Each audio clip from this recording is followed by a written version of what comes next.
I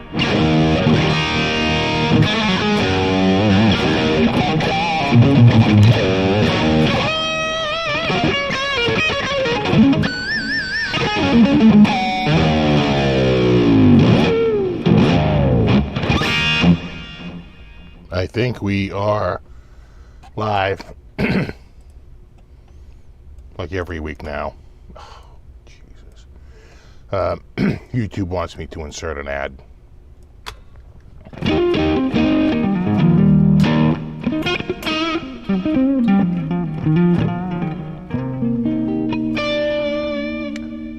What's up, Tim? What's up, Electra Omega? Can you hear me? Can you see me? What's up, Vimps, Majestic BB&J, Ron, Sal, Guitar Fret Zone, Jim Bean, Numinator, Ben Coombs, the Coomster, Fretless said, Trolls, Rico B, Retro Puffer, saw Calvin, Pierre, Fred, we got BC Rich, we got Matt, got Ricky, Larry, Terry, Friedrich, Scott Prop, Sovereign, Scott, Chris, Don, Terry 3G, Ola to the Vola. What's up, Corey? What's up, Joe? Stuart. Ian says the video and the audio is fine, and I believe him.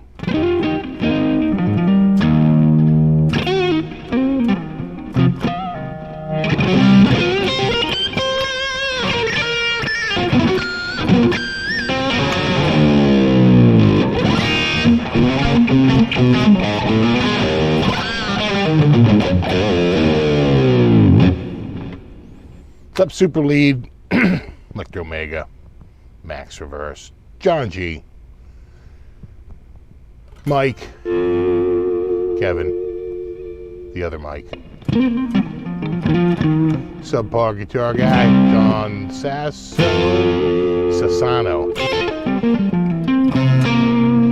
Sounds good and loud, good.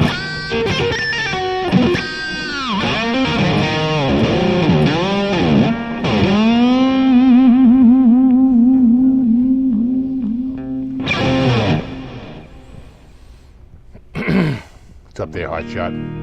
Riones, we got Richie Rich.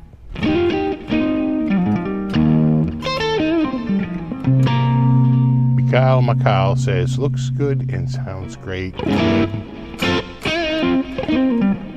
All the hot shots are here. It's on a Hot Shot Saturday. Now I've had this one a couple of years now. Let's go to Flame Cam. Yeah, I've had this one a while. But I think it's I'm pretty sure it's my most expensive. I think it's my most expensive. I was racking my brain because we were talking about like what's the most you'll spend, and I'm pretty sure this is it. God, if I could just, even though that's what it is. It's on my foot. It's on my foot. I'm like, why is this not? Because it's on my foot.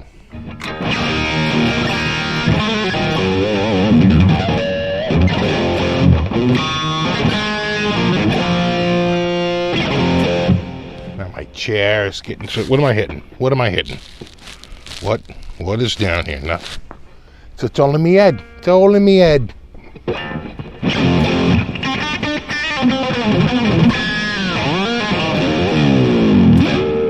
How are things in Beantown? Very hard.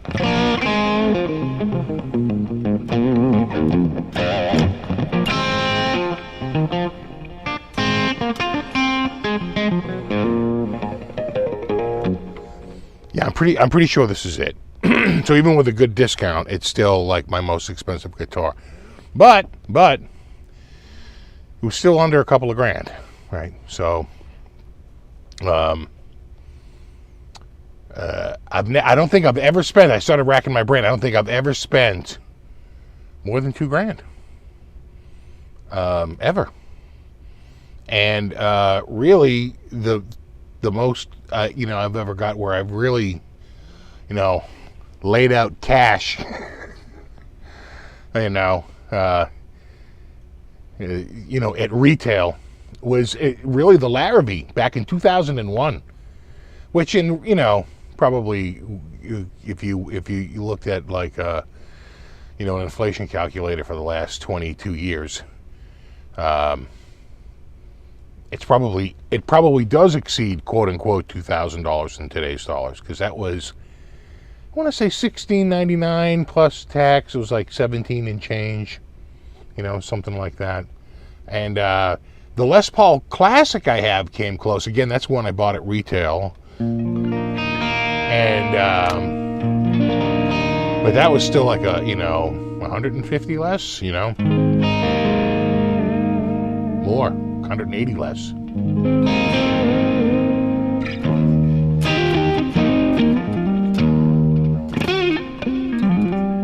It's hot in Oklahoma, yeah. Well, see, the custom shop I've been at, I actually paid less for that. I was thinking about that earlier because I was going to go for that, but I paid less for that than I did for even the Les Paul Classic. Les Paul Classic, I think, was $20 more. I know it doesn't sound like a lot, but $20 is $20, right? You can't call it your most expensive retail guitar, right? If one is $20 more than the other, and that Les Paul was $20 more than that. So it goes to show you the bargain I got on that Ibby. I almost played the Ibby too. The case is so heavy. I'm just gonna take the Volar out. It looks way posh.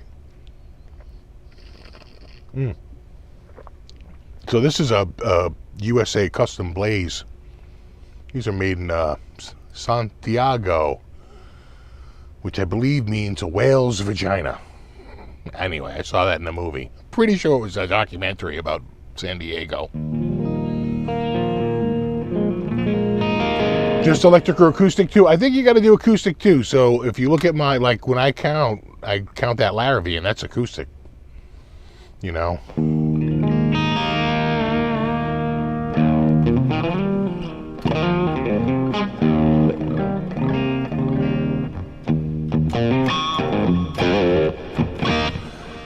Including tax and shipping, etc. I think you kind of have to. Like if you're importing a guitar for $1,500, but you have to pay a $200 duty, right? Import duty. Don't you kind of have to count that? I think you do. So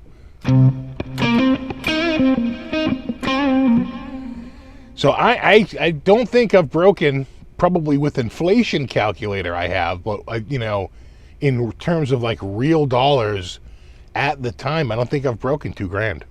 So show of hands out there. How many people out there? Let's do a show of hands for people who have. I guess we could start at. Where are we going to start with this? We'll start with. Let's start with $2,000.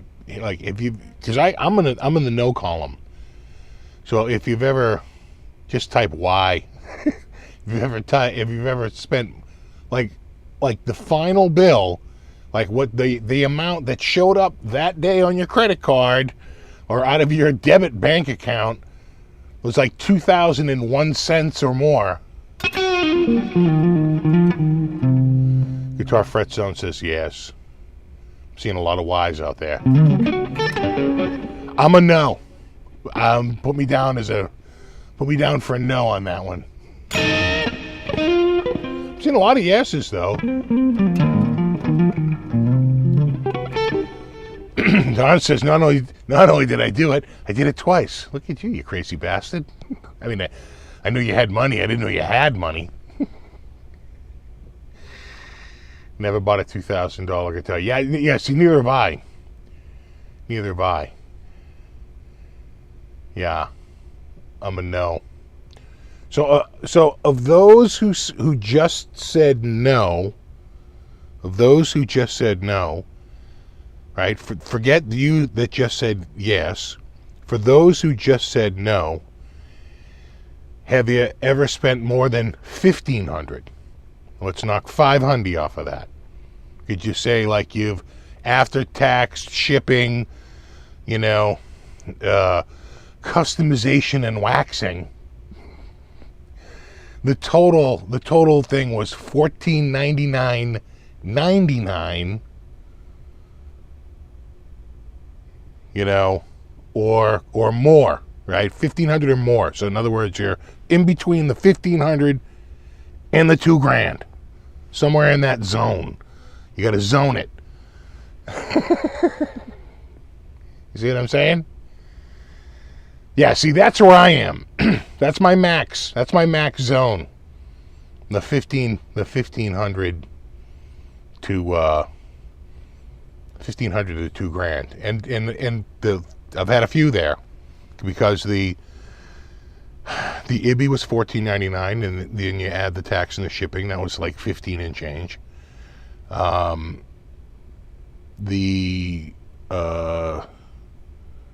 else was up there? The Les Paul Classic was up in that range. What else was in the 15 range? That might have been it. That might be it. I'm talking retail. You know, not going through a company where I know them and, you know, we're working something out. But still assigning a value. Trust me.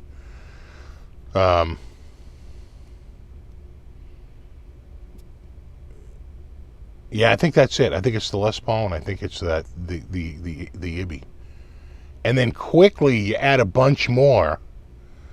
Let's say, for those of you, right, who are like a no on the 1,500 to 2,000, how many of you are in the 1,000 to 1,500 camp? That's your max zone. Because that was mine for the longest time.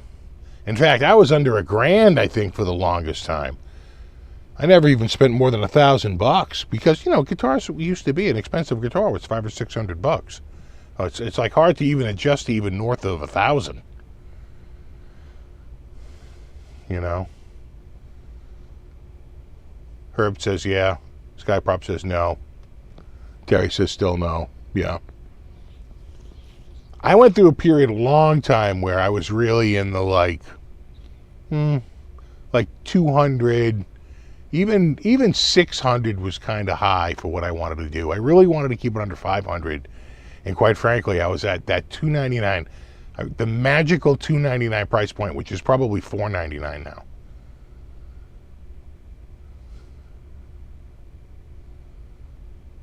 You have 3 guitars at 1,000 plus. Yeah, depends if it's a bucket list guitar. Yeah.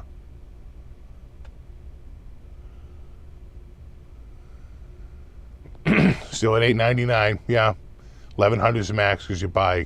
So yeah, so let's do let's do another show of hands. So for those of you who said they've spent north of 2,000. How many of you, again with tax, shipping, and everything, went north of 2,500? Like you were at, you know, 2,573 was your final cost, because it was like $24.99 and the shipping or whatever, or, you know, you're at 20, right? You're at $24.99, but by the time it gets to your house, by the time you're actually done with it, it's more like $27.30 or something like that. Yeah. Yeah, I'm in a hard no on that. Oh, we're getting to the 3,000 and up club. Give me a second. Yeah, quite a few people are in the yes column. That's interesting. See, I've never done it. And you know what? And I'm sort of getting, I think, to the feeling where I might want to like sell a bunch of guitars and just get like one like really, really nice guitar. Okay. So those of you who said you were north of 2,500, how many of you can say you were north of $3,000, right? Even if it's 3,003 cents, but you know it's $28.99, and then when you're done with the tax and the shipping and everything, and you're looking at your Visa, you're like, oh, that's like $3,000.30, right? In other words, you're north of the 3,000 mark. Let's say, but south of 3,500. You're south of 3,500. You're not going to go there yet. let's not go nuts, you know. Yeah. Oh wow. Yeah. So the J Custom had a $4,700 list, but they only sold for around $3,000. When I bought it, I paid $14.99, so still even less than the Les Paul Classic, which was $15.19. You know. Yeah, you don't buy a lot of amps, so you do it. Yeah. Sassy says she will next week. Wow. Wow. All right. All right. So once you get, well, Alexander says 2 at 3K and 1 at 4K. Look at you in the 4K club. So what about like, did we hit 3,500 yet? Let's hit the 30. Did we hit the 3,500 or were we at 3,000? Let's try the 3,500 mark, which is like literally double the most I've ever spent on a guitar.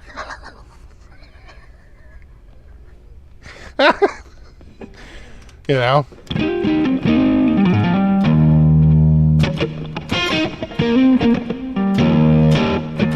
Wow, so Ron, there's Ron's threshold. He's tapped out.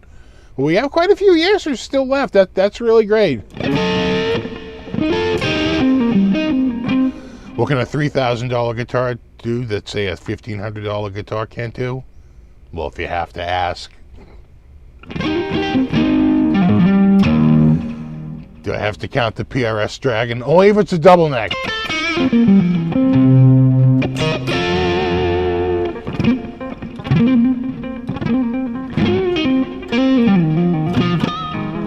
Majestic PB&J said, just bought a $3,500 guitar last month. Look at you. 3,100. Ron taps out at 3,100. Larry D1203. That's a nice guitar. Nice. James Norton at 3,500. Yeah. Yeah, I tap out at about 17 and change. I'd have to go find that receipt, but I want to say, it might have been 18, because with $16.99 and then 5% tax. Because I walked out of it in the store. So, to calculator, $16.99 times 1.05, I think at the time. It was still at 5% tax. Yeah, $17.83. $17.83. So that's where I'm at right now, I think, for my Maxola.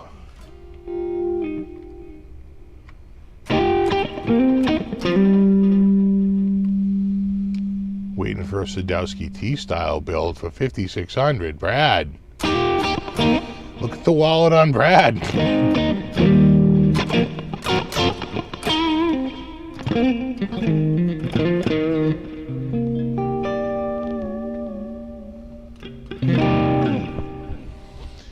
My 4,000, my 4Ks and Ernie Ball, Music Man, JP15. Yeah, right. Yeah, Music Man has some expensive stuff. They get some stuff that's up there.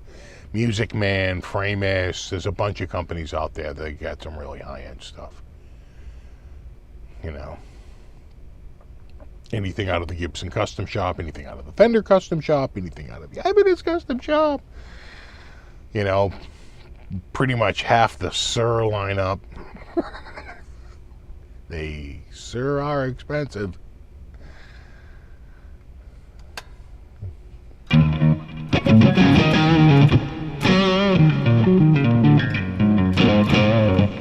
So let me see. Can anyone else relate to this? Have you ever bought a guitar? All right, this has happened to me. I was just thinking about this today and was chuckling to myself. It devolved into tears right now. Have you ever, because I was just thinking of this today, I had a situation where I bought a guitar online, but the guitar was out in California, so it's a very long trip, right? That's the maximum trip to go from coast to coast, because they're in the Southwest and I'm in the Northeast. And, you know, because it's California, you know, they're thinking about shipping it. Maybe tomorrow, you know, if Brad comes in. So it took them like a day or two to actually get it in transit. And then it was going to be like another, like 7 days. Well, in the meantime, I'm like looking at guitars and I'm getting all hot on like buying like this other guitar. And it dawned on me, I wasn't checking out. I was, seeing what it would cost with tax and shipping, looking at a guitar. And I dawned on me and say, hey, didn't you just buy a guitar? I was like, oh, right. What are you doing? You just bought a guitar, bro. It's not even here yet. It's like, why don't you open that guitar first before you load up on a second one? And I thought I was giving myself some pretty good advice. But yeah, I literally spaced out that I had bought that first guitar and was ready to pull the trigger on another one. And I was like, hey, whoa. So a week from today, my state has a sales tax, what do they call it? Moratorium? Sales tax free weekend. There's no sales tax. The only problem is, and this has been the same thing, is that they've been doing that holiday, the tax holiday. They've been doing that for like over 10 years now, I think. Right? Maybe 15 years. It's been a while. They've been doing the tax holiday. And they exempt an item up to $2,500. In other words, once you hit $2,500 and a penny, you don't pay the tax on just the penny. You have to pay the tax on all $2,500. So for any single item, $2,500 and over, I think you have to be at $24.99, and you pay $0 in sales tax, right? But I was just thinking, as I was looking at that again, it's still at $24.99, like all these years later. It's like, could we up that to like 4 Gs? I got a custom shop I'm looking at. That's right. There's never enough, right? Definitely. Also with pickups, right? You bought some pickups. You're waiting for the pickups to be made and sent to you. Meanwhile, you just completely forget that order. You look at other, you know what I really need? These Fralins look good. Hey, dummy, didn't you just order?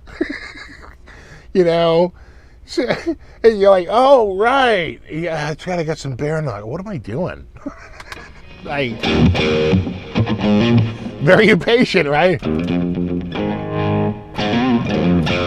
You've doubled up a few times like that. I'm telling you, it's a problem. I was like, damn. No, you rock, Richard. Yeah, how many times can you go north of 3K and keep the same wife or girlfriend? You know what? My wife wouldn't care, but she'd be annoyed. She would feel that would be a bit excessive. If you have 50 guitars times 500, that's 25,000. Sell them all and get one nice $25,000 guitar. So that puts it out there. Let's assume you got the money, right? Let's not make this a budget thing where like, well, I could never afford that, because I've already asked you what you've spent on guitars, and that sort of just lets me know, under your current circumstances, that's what you're comfortable in spending, right? Perfectly legit. But what if they were like, just whatever, the budget wasn't an issue. Would you go crazy and still get a crazy expensive guitar? And I'm not talking about like trying to find like some, rare vintage guitar or something like that. I mean, you're going to go in and buy like a new guitar. Would you get a crazy $7,000, $8,000, $10,000 guitar? Maybe, because, if the budget didn't matter. But I don't know. I suppose you start to think, if I'm gonna go for it, why not go a little crazy? Am I talking myself into another custom shop? I mean, what?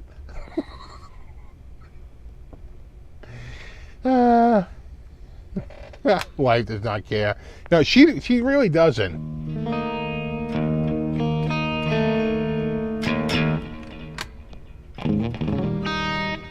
Tony says, yeah, about 5,000. Feel good about it.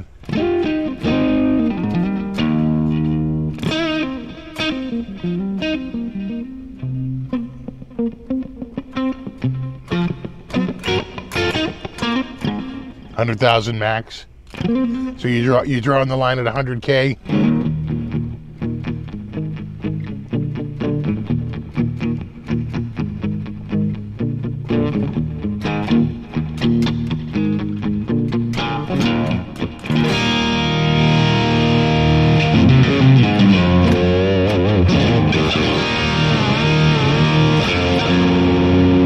Got these in single coil. I'll go parallel.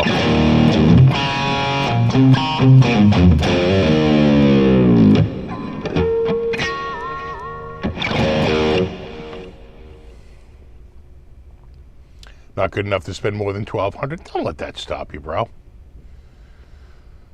You know, some people just like guitars. They think they look cool. So you know what? If money was no object, you know, and I had no problem, yeah, I might go in and buy myself a nice crazy flame top Les Paul, or, you know, for $4 or $5 grand, or a nice, you know, crazy flame Strat or whatever, you know, some look I like. Maybe it's got a relic look to it. I'll hang it on the wall. What do I give her? Right? It's expensive artwork. Be afraid of denting one over 5,000. Yeah. You know what would be dented already? Your wallet.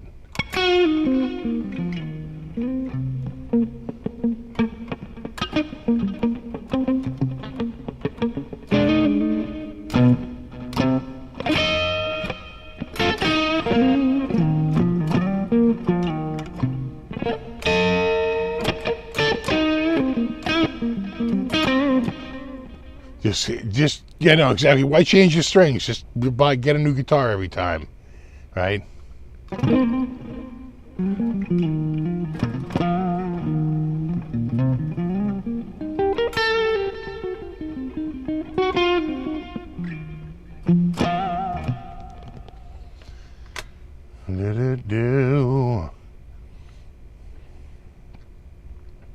Oh, about $350.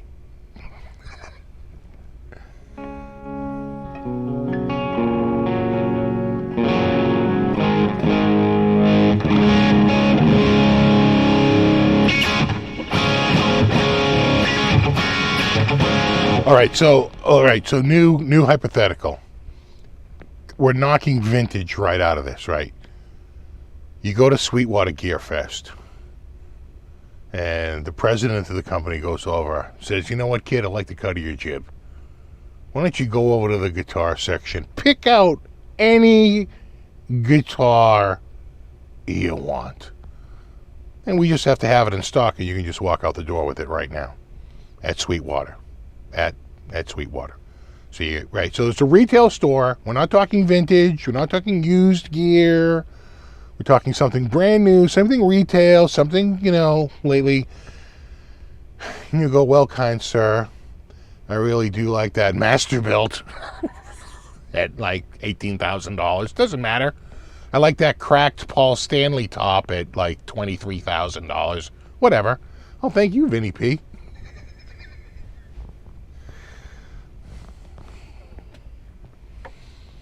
You know, Steve Vai. Okay, so we have some answers here. Fulton Street Beach says the Steve Vai Pia. That's the black and gold. Nice black and gold, right? Black and yellow. Fast Eddie says Gibson Explorer. Made me a Friedman Cali. Tom says a Nags. Tonight we take it back, says a Pia. Tony's going Gibson Custom Shop. Landon Bailey says he wants every Squire bullet in stock. He wants 30 of them. He's going to build a master race of Squire bullet tellies. And you know why you should be scared? Because it has bullet right in the name.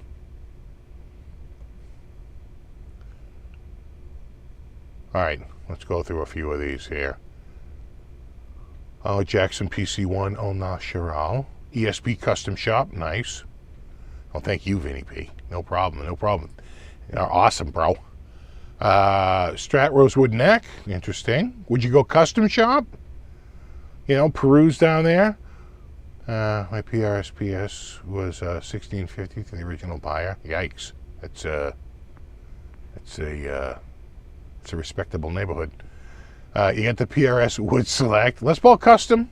Interesting. EVH Custom. That's a good one. Shell Pink, kind of original. But yeah, it is a hot, crispy night out here. It's soggy outside, like a goddamn soggy French fry.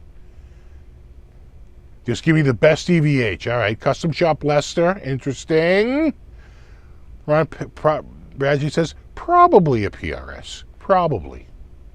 Don't box Ron into a corner yet. Yeah, he wants to take a look around, but he's leaning that way.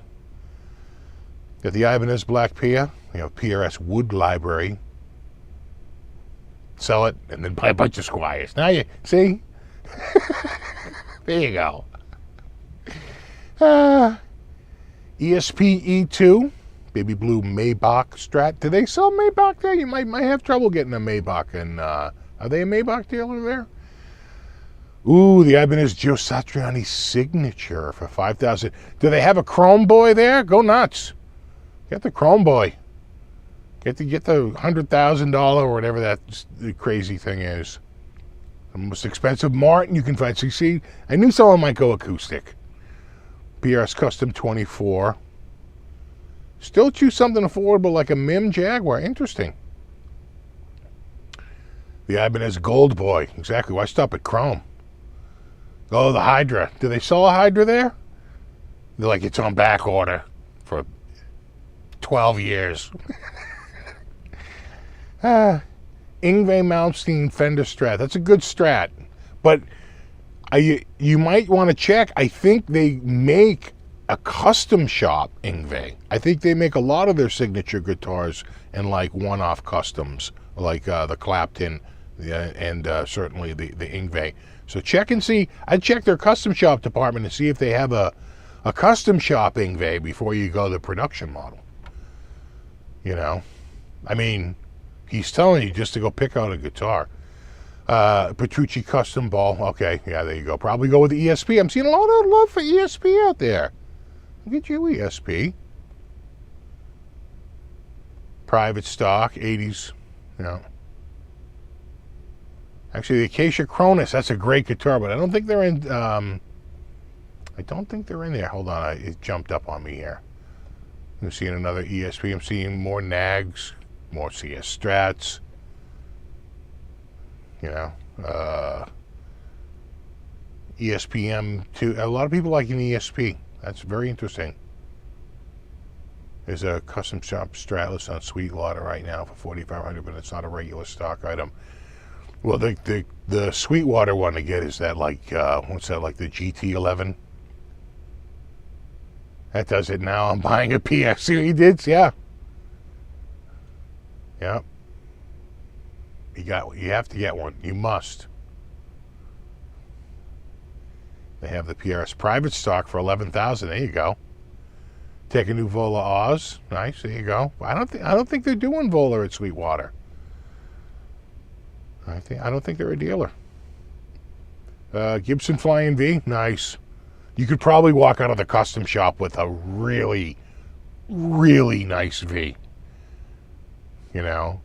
Oh, a Lukather, a Luke 3. Now you're talking. Thinking back at Rickenbacker. Yeah, again, that's a very, very expensive guitar. All the Ricks are kind of pricey. You know, all Rosewood Strat. Or get a real 62. Again, we're talking Sweetwater. We're talking new. You gotta go new. Firebird Custom Shop. Nice. I saw a Firebird recently in the red. Those don't last long. They or red or black go pretty quickly. Sunbursts stick around a little longer because they're more common.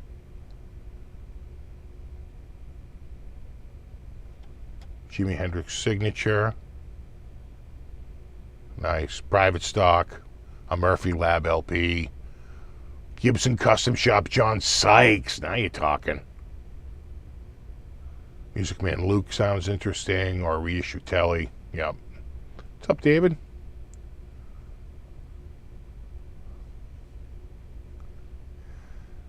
A Fender Custom Shop Limited Edition Telecaster, no caster. The Hydra. Again, I don't think the Hydra's... I think the Hydra's on back order. Nothing sounds like a Les Paul, except another Les Paul. Gibson 335, sure.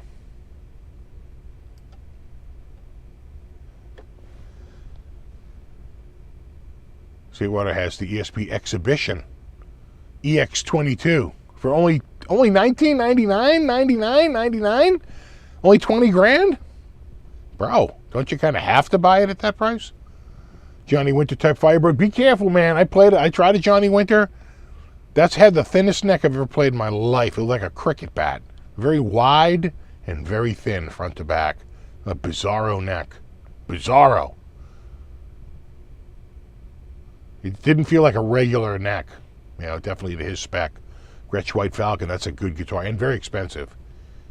Oh yeah, the 59 reissue. You could get a very expensive, nice. Oh, you going Murphy aged, or you going new old stock? You know, like a nice clean one. 335 blonde. Oh, a DG signature PRS. The DGs are good. Those are real good. Silver Sky. That's a great guitar. I played one of those at GitCon. SG Custom. There you go. You know, Gibson Acoustic L00, just because of Robert Johnson. Probably a custom Les Paul. There you go. The 189 Kramer in blue. Look at you. Being all ironical. Gibson L5. Nice guitar.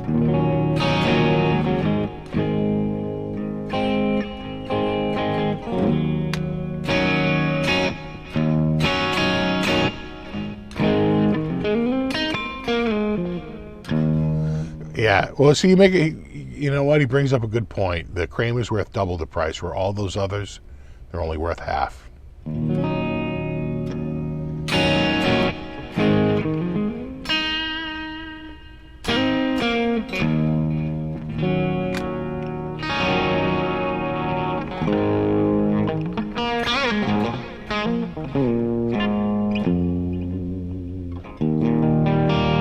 Ibanez Destroyer.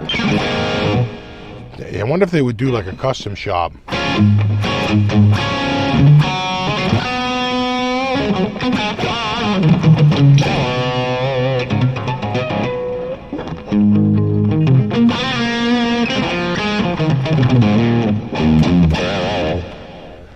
The ESP Lynch models have incredible necks. Yeah.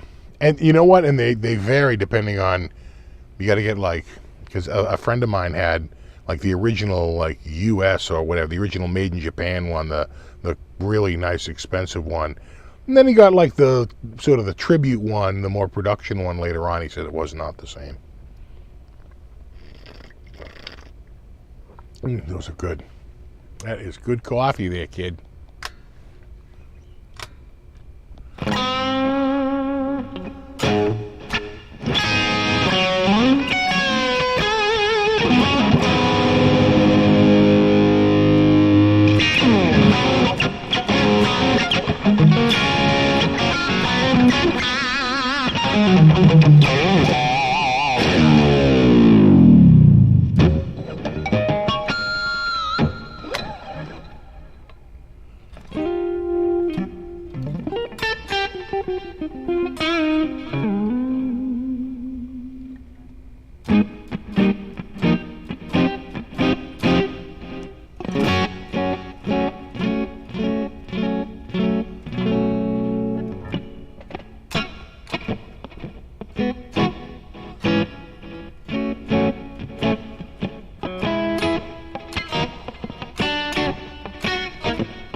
Jose. Hofschmidt makes a sweet guitar. Yeah, his guitars look intriguing. I follow him on Instagram. A little bit of James Gang in there.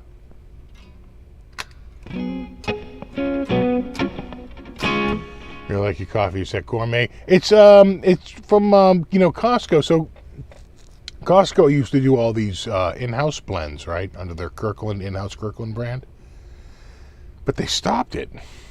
It's such a bummer because they were always rotating, these different beans from around the world, and you knew what season you were in based on the coffee they had on the shelf. It was really awesome. And then all of a sudden it just ended. And so we switched to Starbucks for the longest time, but Starbucks is kind of pricey. That other stuff was definitely cheaper and friggin' awesome. Really, really good stuff. And it would mix it up. Costco now makes their own in-house French roast that's much better than their prior attempts at it. And that's what we've been using now. We're pretty much all on the Kirkland Costco. It's really good beans.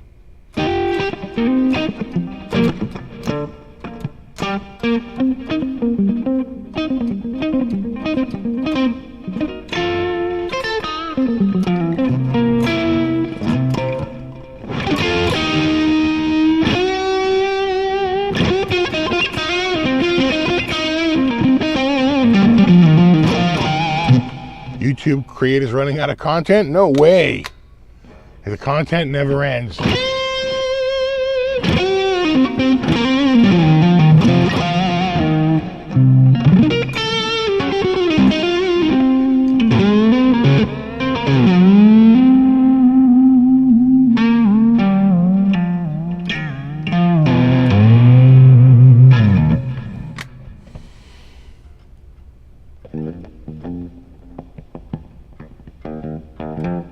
Yeah, I like the dark stuff.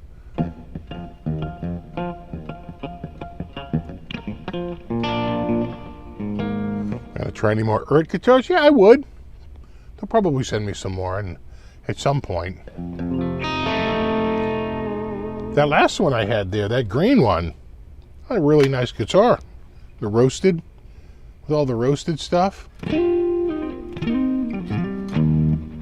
I can't tell you the last time I had a Costco hot dog, though. Yeah, the Costco hot dogs. Because they had it closed for the longest time, and now it's like a self. You don't order from a person anymore. Now it's all done through a kiosk. Yeah, I haven't been there. You know what? It sucked when they moved from Coke to Pepsi. Kind of ruined the whole friggin' thing. When they had Coke, I liked it a lot more. Once they switched to Pepsi, I was like, oh, God. Products suck. I am a Coca-Cola guy. Like, almost every item under their umbrella is better than everything under the Pepsi umbrella.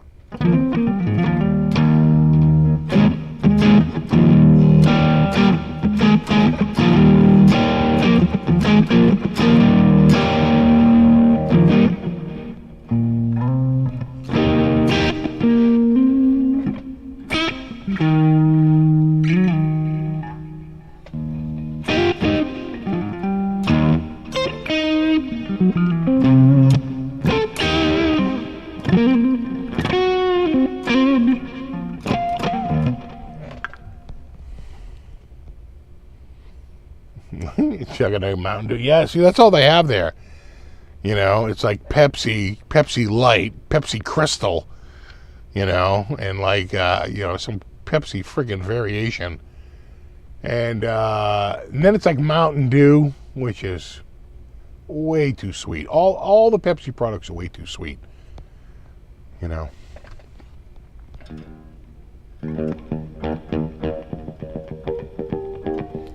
Yeah, I don't get the pizza at Costco. I think people would go there and get the hot dog, right? I mean, a hot dog and a Coke, and it's an enormous hot dog and a giant Coke for $1.50.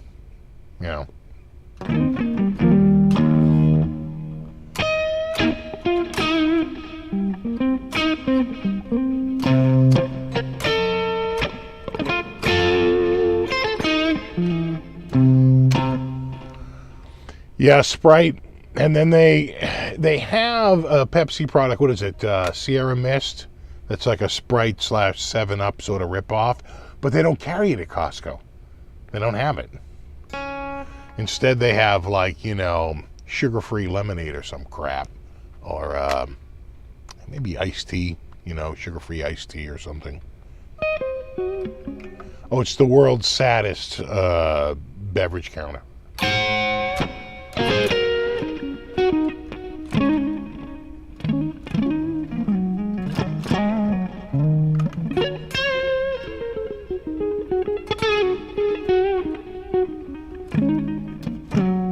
Moxie, my dad, growing up.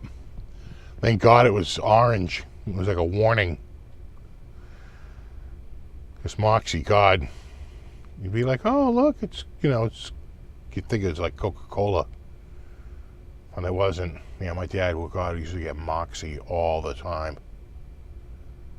Like the world's, like, least, what is it? Is it a root drink? A ginger root drink?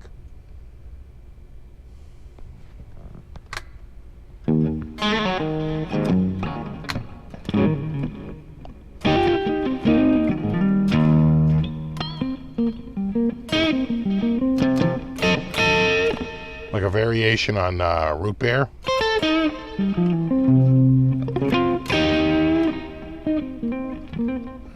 Yeah, Sprite just said no more green bottles. I think they don't recycle the green ones, right? You got to go clear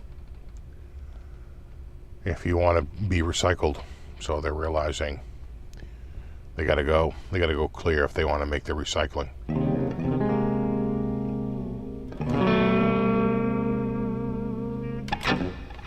Yeah, I knew it was some sort of root.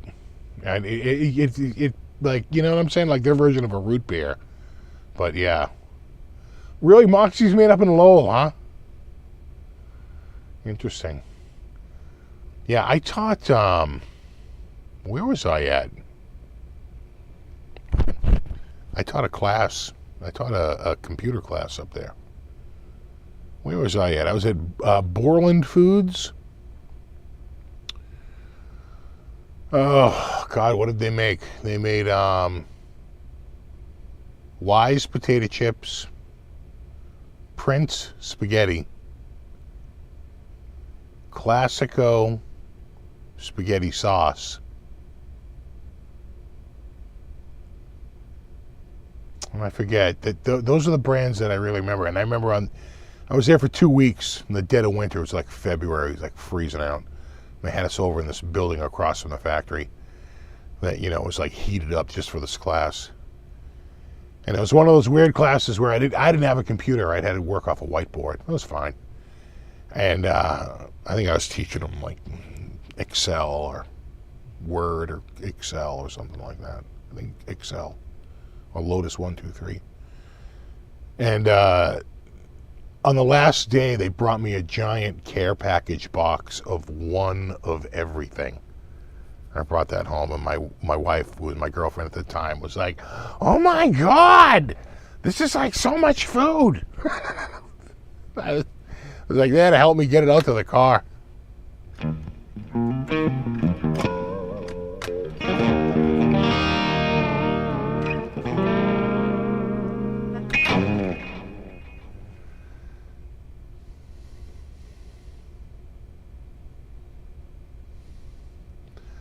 Why chips seen burnt, not good. Cape Carter Lays, yeah.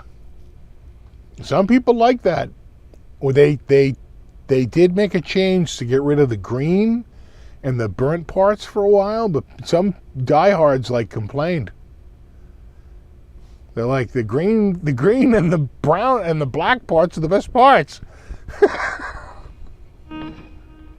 Oh God, products. Oh. Tab and Fresca, God. Exactly, Lotus 1, 2, 3.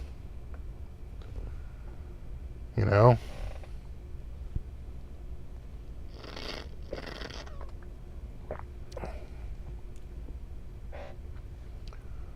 Would have to do like, what was that we used to do?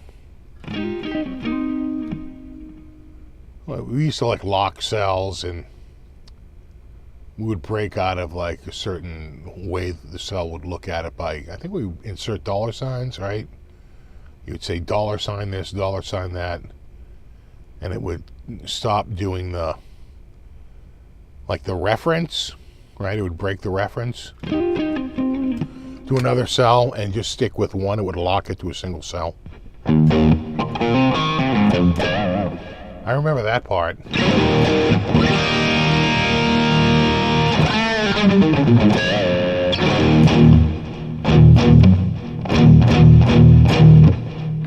Absolute cell reference. Thank you. That's what it was. You can set up an absolute cell reference. You know, that old chestnut. Exactly. Because you're right. Because it was a relative reference. And so you have to set up an absolute cell reference. Yeah, exactly.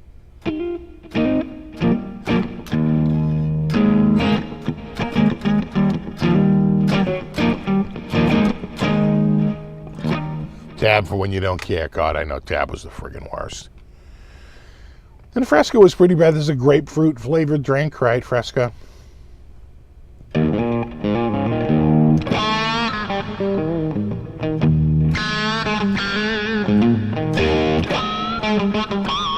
Yeah, I feel like Jolt paved the way for all that Monster Energy drink and all that stuff. You know, although I think the first mover on that might have been Red Bull, right?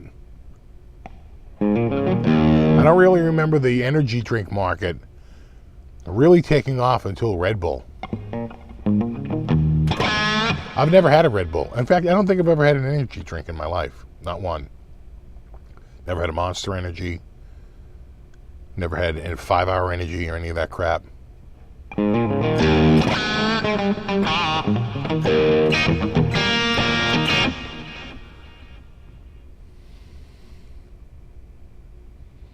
No power. Oh, dude, I hate that.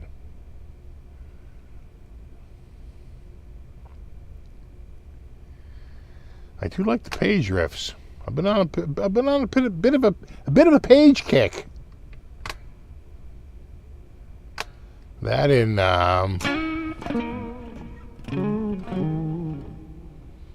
been watching a lot of who am I thinking of?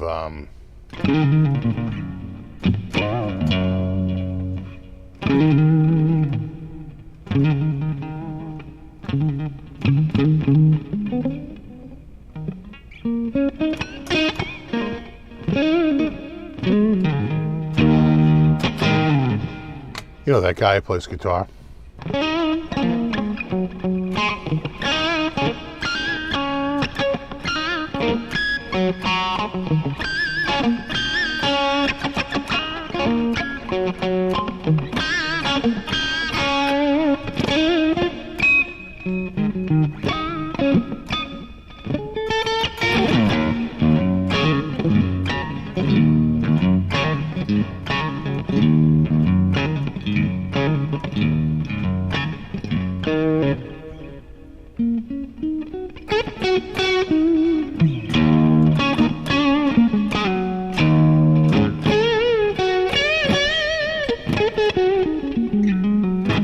Not Jimmy or SRV.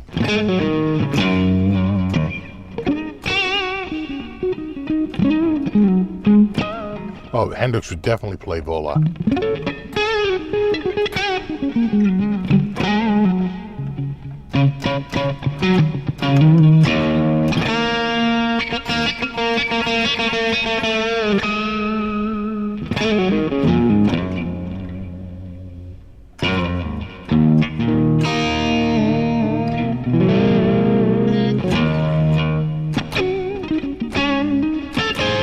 Pepsi Clear, Crystal Pepsi.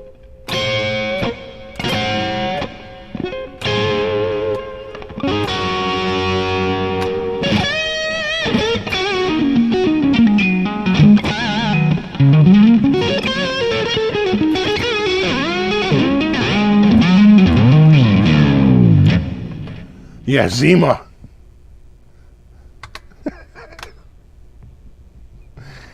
Oh, God. I will say this. I was in college when Zima came out.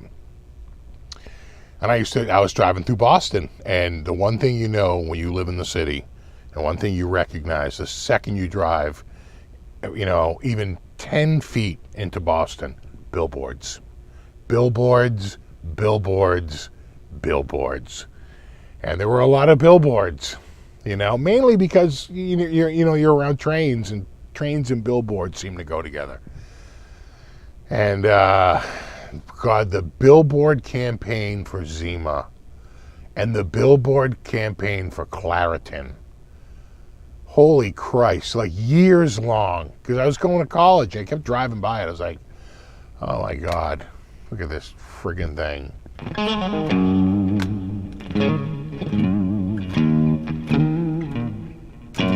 Bottles and James, yeah.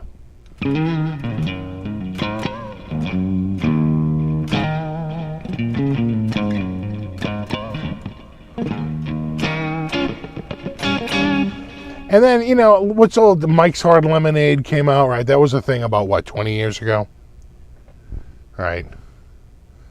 It comes out again. I remember when wine spritzers were all the rage. I was working at the music store. So there's two music stores. The small one, which is in like a downtown area, you can walk to any place to get, maybe I'll go get a burger at the bar, or I'll go get like a pizza at the pizza shop, or I'll go get a Chinese food at the Chinese restaurant, and maybe I'll go down to the, homemade ice cream store and get an ice cream. The other place, the much bigger store, was off the side of the highway. There's no walking anywhere, really, unless you were going to try and cross over the highway, which you could do. There were lights there, but it was a big pain in the ass. Nobody, you were in an island. You were kind of stuck. And I remember I was working with this dude who was like late. And they called me I'm working in the small store, and they called me from the big store, like, hey, is John there yet? And I'm like, no. And they're like, the second he gets there, send him down here. I was like, okay. He goes, and Jeff's on his way up. I was like, okay. So John walks in the door. I said, hey, you going down the other store? He's like, what? I'm like, yeah, you're going down the other store. He's like, oh, and he's working like with one of the owners, and Jeff shows up. We're like, see you, bro. He takes off. I don't know, it's like a couple hours later. John calls up. He goes, how's it going up there, guys? I'm like, great. I go, Jeff, throw me over another wine spritzer. John's like, you fucking motherfuckers. I'm like, hey, we're just having fun. We're just hanging out. He's like, oh God, he was so bummed. He's like, yeah. Plus, he had to go till 9 p.m. and we got out at 7. Oh, God. The poor dude. The worst store. For the longest day. And you know what? And I'm sure he's all psyched. We're working with Steve all day, You actually, you're working with one of the owners. What? See ya. Oh.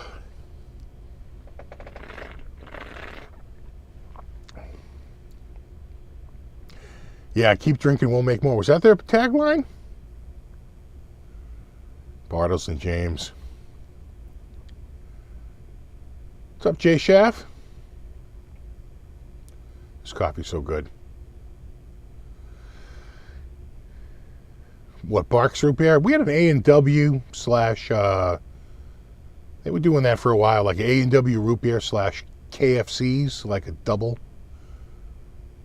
And those went away, and then they were trying to do KFC Taco Bell, literally in the same place. And that sort of went away. None of those mashups never really seemed to last.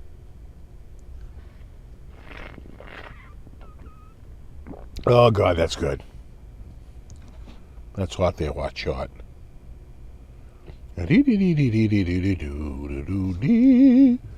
Eric Gales. Eric Gales was who I was thinking of earlier.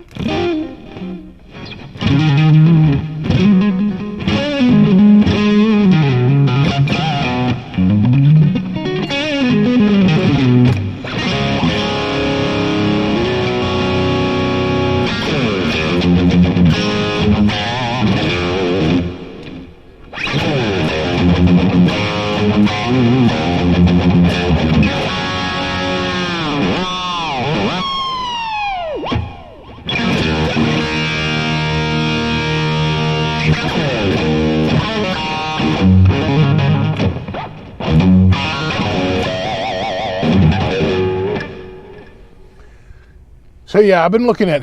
YouTube is asking me to run an ad. Sorry, YouTube.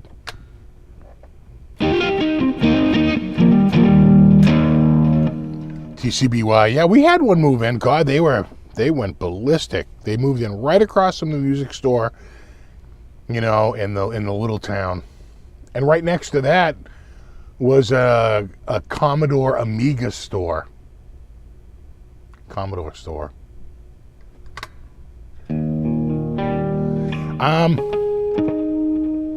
I think there's a Long John Silver's right on the edge of Boston.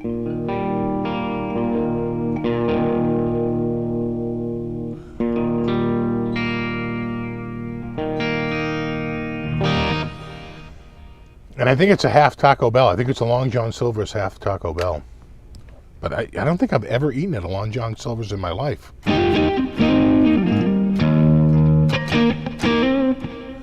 What's going to be my next guitar? Guys, I already bought it. The next guitar has been purchased.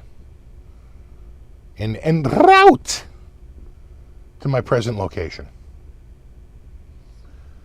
Any guesses?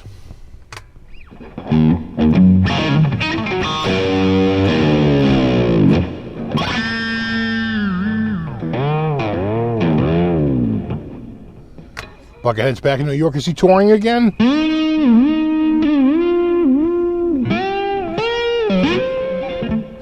Trolls nailed it. The PRS double neck. All right, well, great. Now you've ruined it for everybody, Trolls. I guess you really are a Trolls. Never mind, never mind.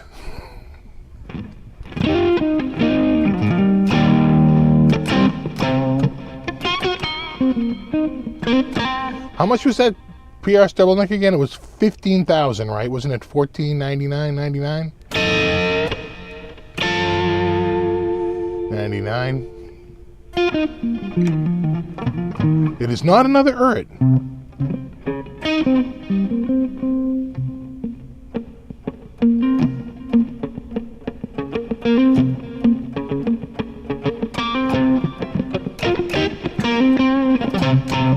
I am intrigued by that Amiga Classic, though, right? Because I think you can load ADF files, so I should be good to go. I got like every ADF ever. Here, about it. I have been irting something. It is not an Urt. Double neck dragon, double dragon, a gem. It is not a gem.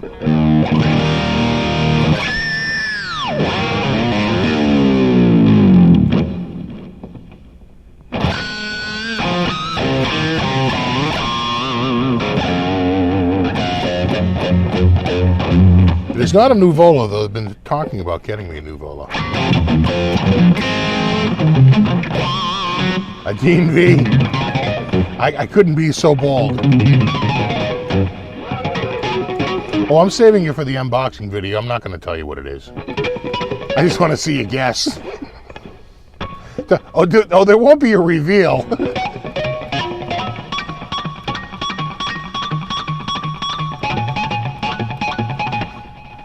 Now Skyprop got it. Yeah, it's a Hydra. I cashed out my 401k. Said, hook me up with a Hydra, bro. It's coming in, I paid for it now. It's going to be in October 2028.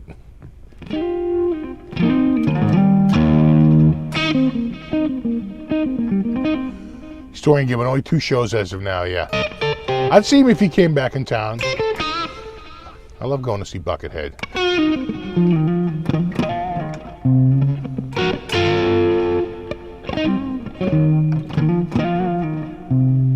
Is it from Guitar Center used? Yes.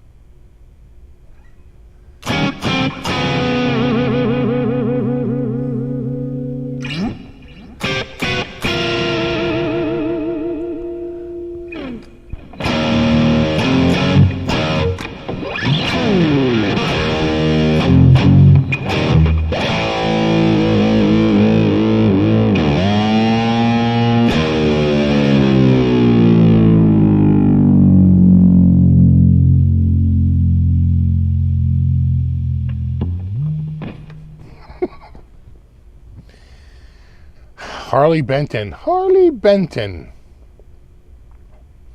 Harley Benton and Crumb, LLC.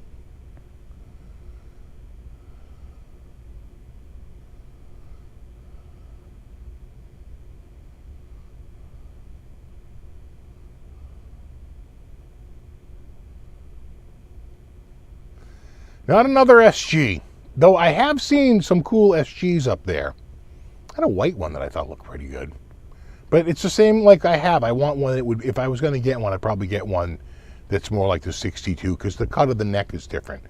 Just getting the white one would be the same neck profile, the same everything, same pick guard, same everything, just in white. Not enough of a change, I think, that I could warrant it.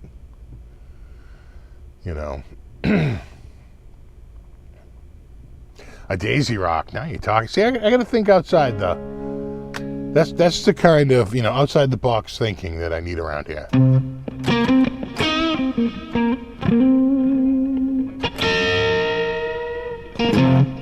I like Harley Benton's too. Might go see Greg Koch and live. I saw him at the Dallas International Guitar Festival, and he was really killing it. It was quite the set. And I saw him do a thing at Fishman Booth once. He goes through a big spiel. Guitar players like that kind of has a spiel. He's got a backing track ready to go, and he ran through it, and it sounded great. You think I need an Explorer? They had an Explorer up there recently that I should have just jumped on. The reason why I didn't, because the guy changed the hardware out from chrome to black. But I thought it looked good. It was against the red. And he changed the pickguard out from white to black. But I got to say, the gloss red body with all black hardware and the black pickguard, I thought looked pretty good. I was like, it looks like a very modern Explorer. But it sold pretty quickly. It was only like $10.99 or $11.99. It was pretty friggin' cheap.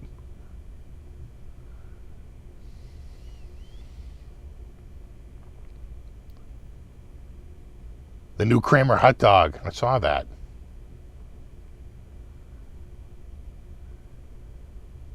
Yeah, I did see that about the... that's been... The heart condition has been known, I think, for a couple of years now. So, I think maybe it's really affecting his quality of life. That's the problem.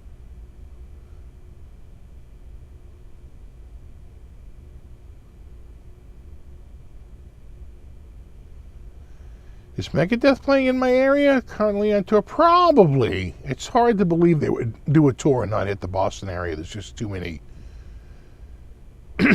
fans. And the area is so dense, with people that, Where would Megadeth play, though? I got to think they're doing what? They're doing like probably the TD Garden, right? Or I suppose it could be like the Pavilion, but I think that's too small. I think it's going to be. I don't think they're. Oh, you know what? They probably go. They probably go out to Great Woods or whoever owns it now. The Comcast Center, the Massengill Center.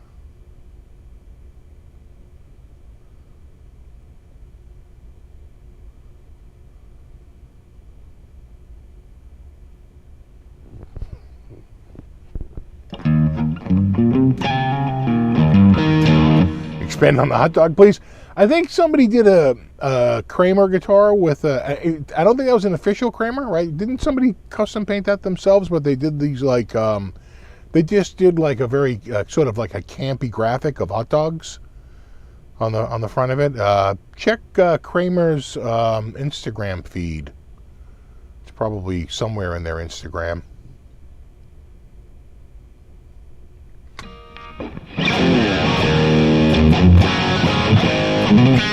A lot of dense people in the Boston area.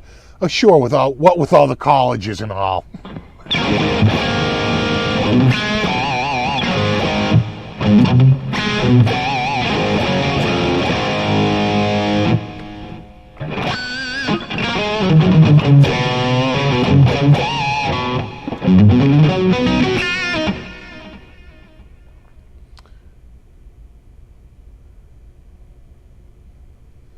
Megan Editor says Xfinity Center, right? Because Comcast rebranded themselves Xfinity. Yeah. Let me just tell you about that place. When the show's out, get ready for a 60 to 90 minute wait as you attempt to exit the grounds. Because it's an absolute nightmare getting out of there.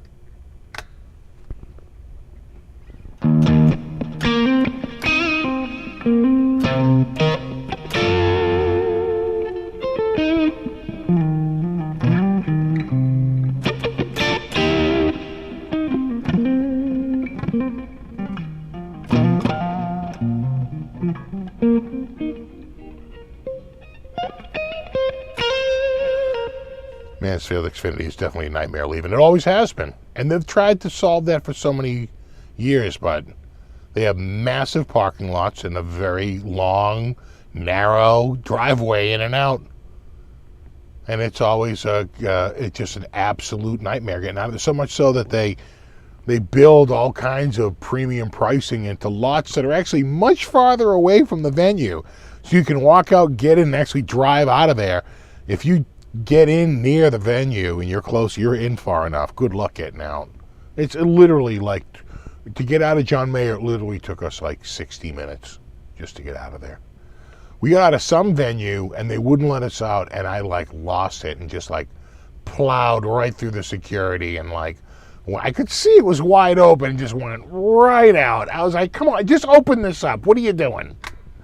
My wife's like, I approve of this. It's like, yeah, I'm not, come on, guys. They were all like directing us down here. It's like, why? This is all open. You have lane after lane open.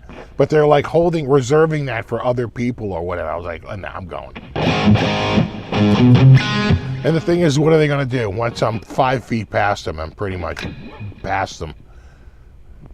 I was out of there in like, once we sat at that checkpoint for like probably 25 or 30 minutes, and when I finally got up there and they had us halt again, I just blew straight, instead of taking the left where it was all just jammed up. I could see, I go, this is all wide open down here, straight down, right in, right down to the end. I was out of there in less than a minute.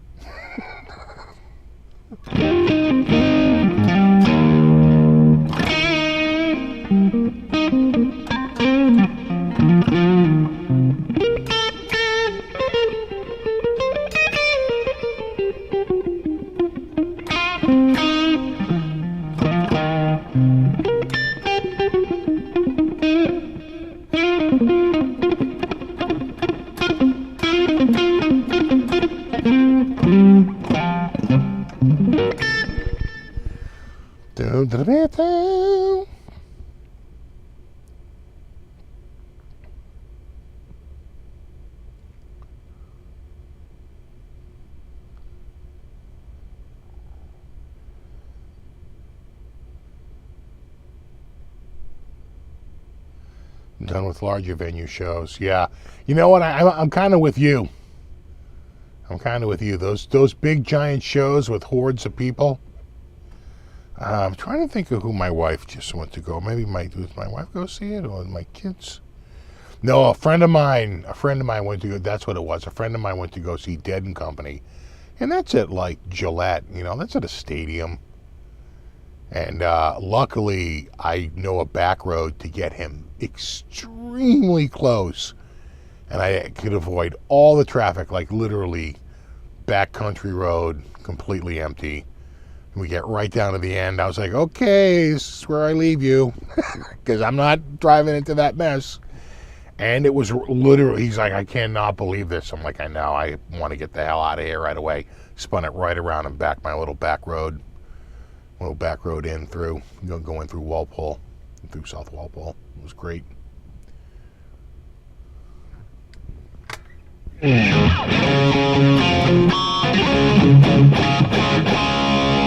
Little Maiden.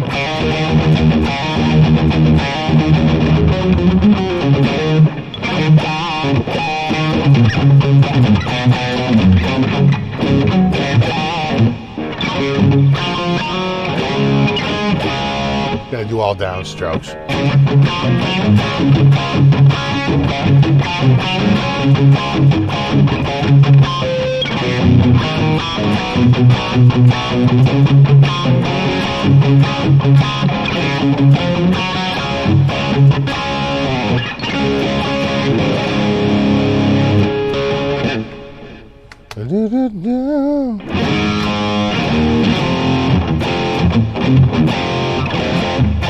Just buy a cat in a bag and tape it to your leg. Oh, God. Get a nice adult diaper for the day.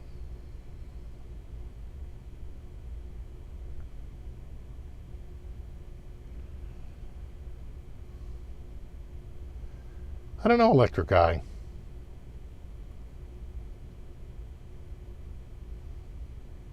Probably because we never covered it.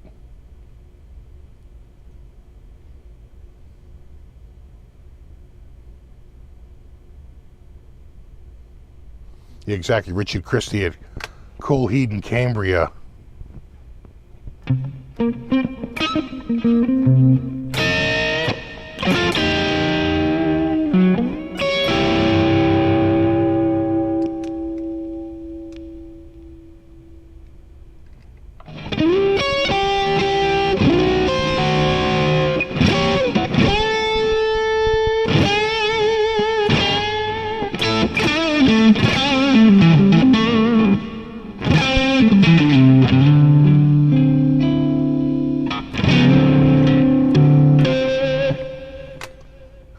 Randy Rhodes V. I think someone's looking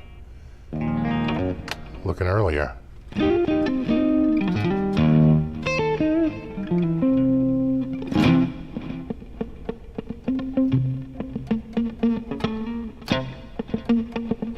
Hi, Richard, it's your dad.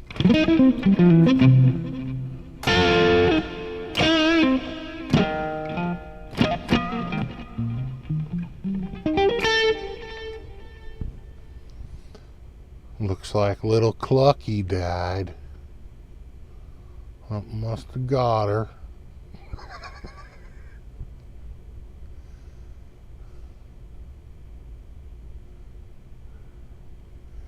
Buy Dean guitars now. I tell you, I did notice. I think Gibson had gone up a little bit, and I was like, geez, it's making some of these used guitars look even like better values. Instead of now being down like $800, they're down $1,000. So it's like you just worry that the used market's going to catch up at some point, and might be time to, right? There's always a little lag. Well, before I forget, I'm not going to put it on, but I finally wrestled another shirt out of my family. They've been taking all my freaking shirts. Look at that thing. Look how awesome that thing is. You will buy a guitar. You will buy a guitar. You will buy a guitar.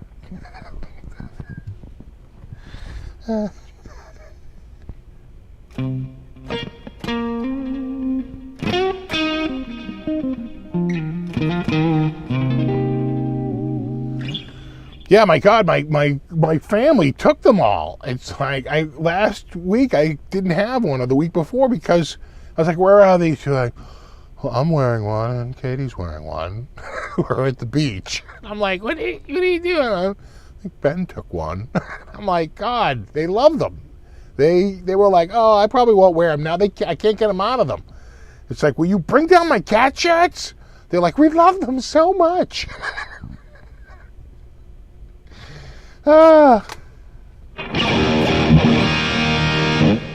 It's the cats. We're definitely a cat family. Yeah, it's from the Henning Pauly collection, exactly. Actually, if you like them, they gave me a discount code. It's in the description of, I think, most of the live shows lately.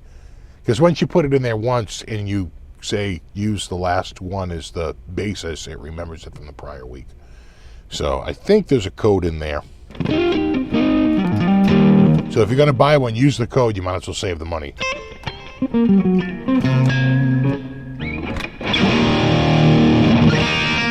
Buddy's been staying upstairs. Buddy's been up on the second floor lately. Well, Buddy's going through a little withdrawal. My son was away at marine biology camp for a week down at Roger Williams. But he's back from that, but he was only back for like a few days, and now he's off to, he went up with some friends to Vermont for the weekend to like a Airbnb that they got out in the, like, not in the woods, you know.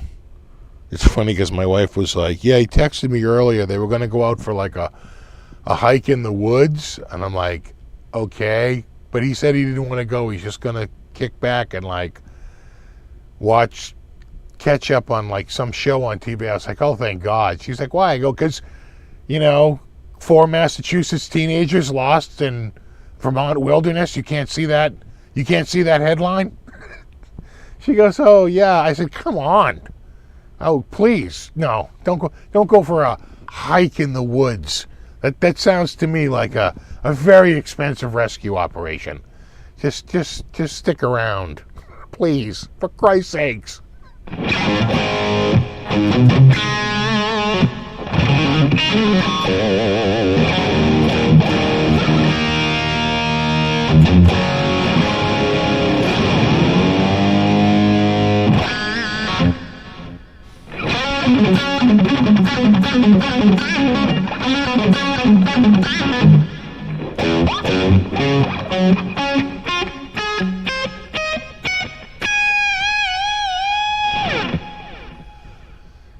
He won't be drinking beers.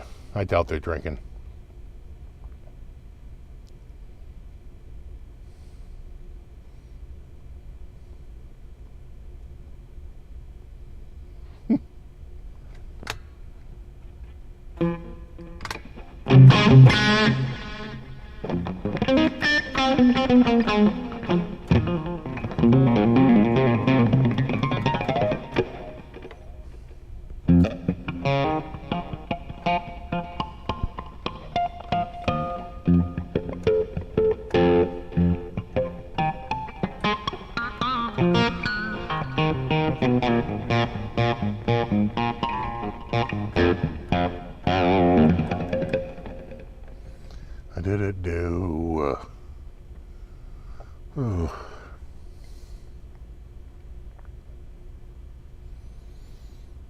Oldest son lives in Alaska. He's always going to remote locations. Yeah, that's pretty remote. You got to be careful about, well, pretty much everything up there. The squirrels are deadly. Everything's deadly. In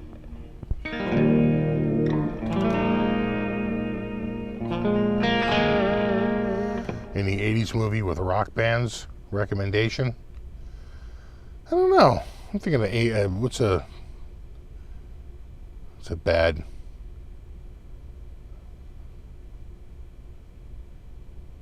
from the 80s.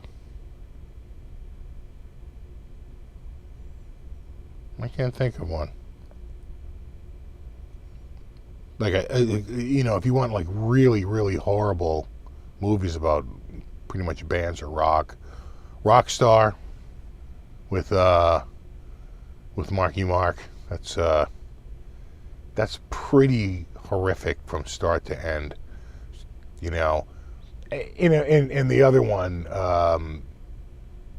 the one with Tom Cruise there, it was basically a musical that they should have just left alone. Again, movies that are so bad they actually turn a corner and become so bad. I have a soft spot for really, really bad movies. So once it gets really, really bad, it can actually start to get entertaining. Yeah, Eddie and the Cruisers. That was probably the biggest. That was an 80s movie, wasn't it? Yeah. Yeah, Rock of Ages. Oh my God. Yeah, Spinal Tap's probably the best, comedy. Really good. But yeah, damn. This is Evola. This is Evola Blaze. With the ebony fretboard and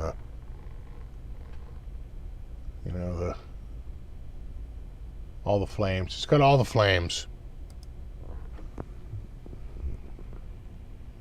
And then I don't think I ever showed. Did I show the back? Maybe once. It's your standard neck through. You can see the neck right down here. Doo doo. Do do do do. Do do do. They do make a wicked good high gloss finish.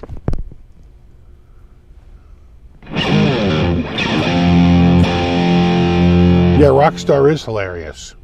When they walk through and he sees the flying V and he turns to her and goes, "It's got the rosewood fretboard." I was like, "Yeah, no shit, dummy."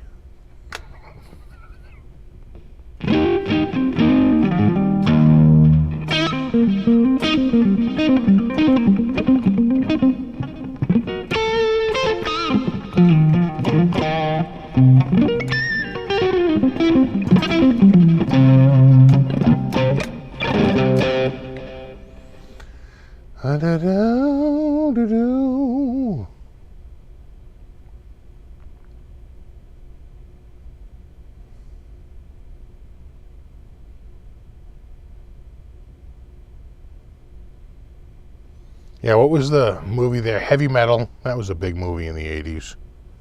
The movie kind of sucked, though. It's all over the place.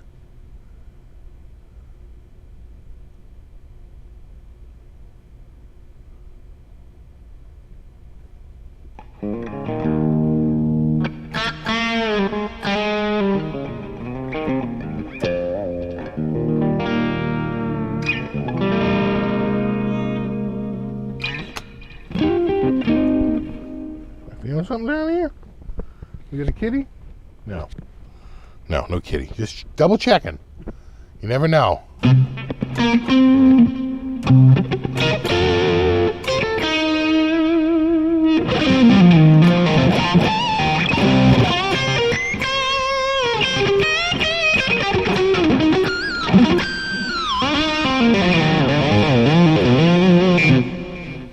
What was that movie? There was a terrible movie in the 80s where it's like the high school's so out of control. Do you remember that? And the dude, like the bad guy, I think he beats himself up like in the bathroom and claims the teacher did it or something. And it's like a total vendetta movie. It was really, really bad. That's one I remember from the 80s. Can't think of the name of it, but it was Class of 84. There it is. Class of 84. I think that was it, right?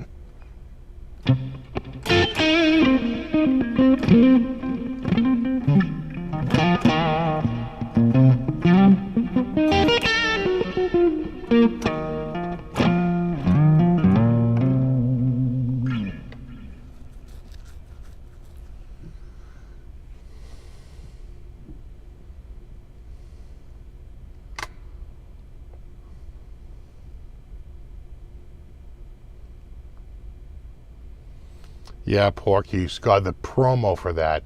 Here's the thing. You got to remember when Porky's came out, was that 82? 4 years earlier was Animal House. And a lot of people just thought it was derivative of that, right? Nukem High, class of 84, could have been that.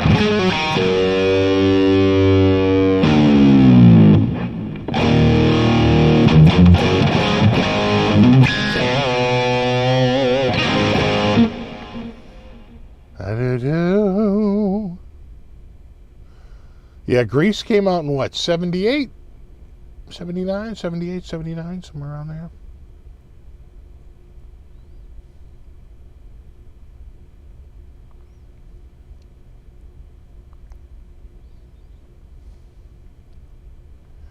Yeah, Animal House. Animal House was the first rated R movie I ever saw. And I was like, wow, this is very different. This is, wow.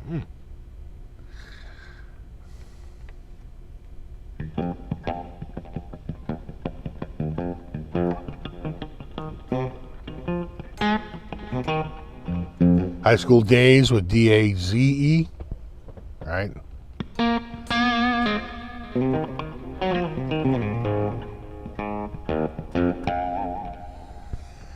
Yeah, you know, it was just on recently, and I think I mentioned this a couple of times recently, is the Three Stooges, Snow White and the Three Stooges, which, if you notice, they don't really do like a lot of pratfall or anything like that. They're too old. They can't do any of the physical comedy. So it's more just like jokes, you know? And it's a different Curly from, it's not Curly Joe Bessler. I forget, it's a completely different Curly. I forget who they,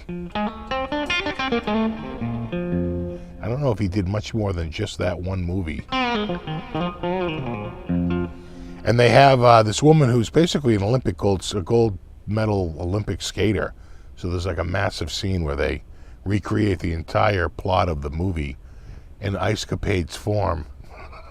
I'm like, oh, you had me at prolonged ice skating scene.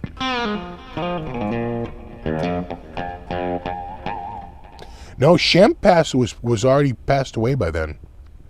I think Shemp died in 55 of a heart attack. The other Curly was, I think, still around, but he didn't want anything to do with it, right? The original Curly. He didn't want to, right? So I think Shemp came in. But Shemp wanted to be a serious actor. He knew he'd get pigeonholed if he became a stooge. And he never wanted to really do that. Curly Joe, was it Dorita? Was it Joe? Yeah, Joe Dorita. That does sound right. That does sound right, Joe Dorita. Right, because the other one was Curly Joe Besser. But there's a few different Curly Joes. But, yeah, that does sound right, Dorita. That does sound correct.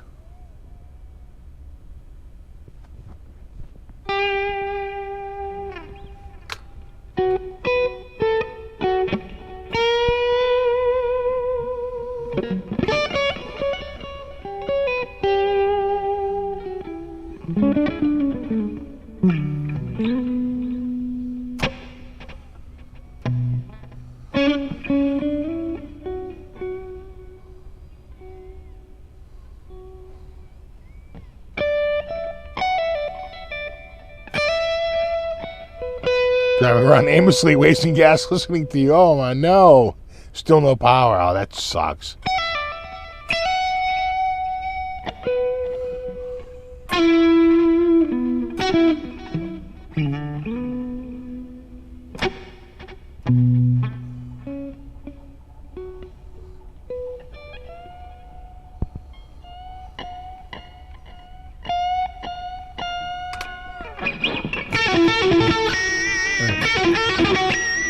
He hits it like twice at the end.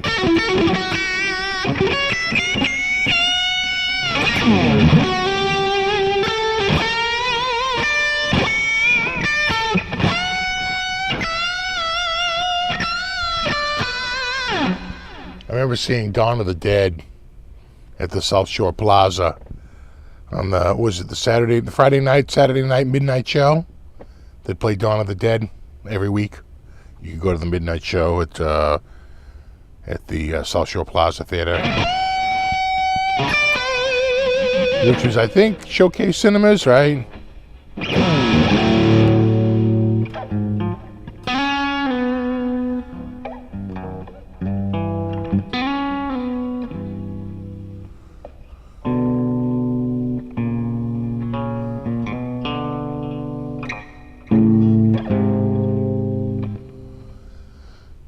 Oh my God, I saw Basket Case in the theater. Basket Case, yeah. Chud, of course. Yeah, I did see Basket Case in the theater. I might have seen Basket Case too.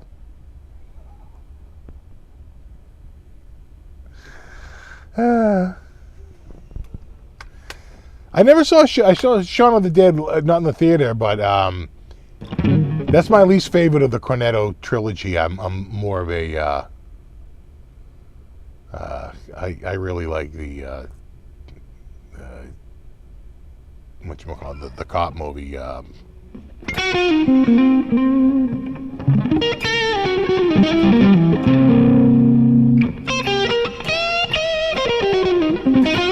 And even the The World's End and Hot Fuzz. Those are pretty much the two. Yeah, Hot Fuzz. That's what I'm thinking of.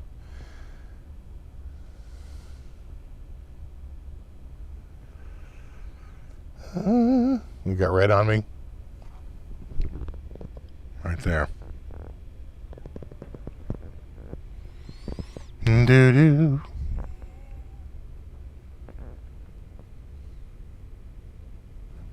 It's got all the flames. Oh yeah, Cujo, Christine. I saw Halloween in the theater the week or two it came out, because my sister had a friend who was all into the scary movies, and I always got dragged over.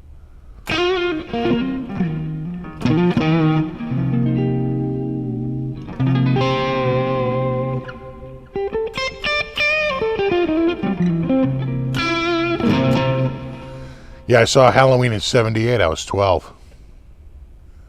I remember going to see that. It was scary. Yeah, Shaun of the Dead is very quotable. But see, Shaun of the Dead as a group is a troupe of actors that I think is very familiar from another more common television show, right? And so I don't know that, right? Because it's not around here. So for me, Hot Fuzz was really the one. That was the first one I saw.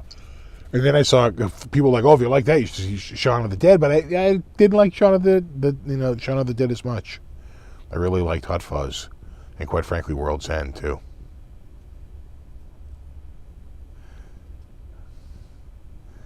Yeah.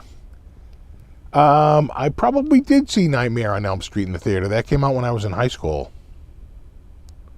It came out in '84. I probably did see that in the theater. I can tell you this. I saw on a tiny 3-inch black and white TV The Exorcist on TV. It was like a primetime movie special on like ABC, The Exorcist, and being scared shitless. Even on that tiny little screen, it was still enough that I was like, oh man. I think I'm redlining here a little bit. I was like, oh man, that's scary. Am I a little too low now? Check. A check. A 1, 2.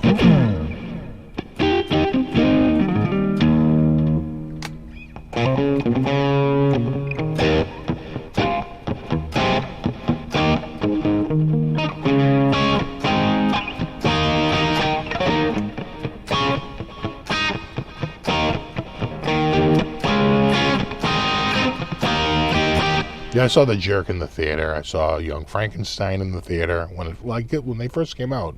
I'm sure Blazing Saddles.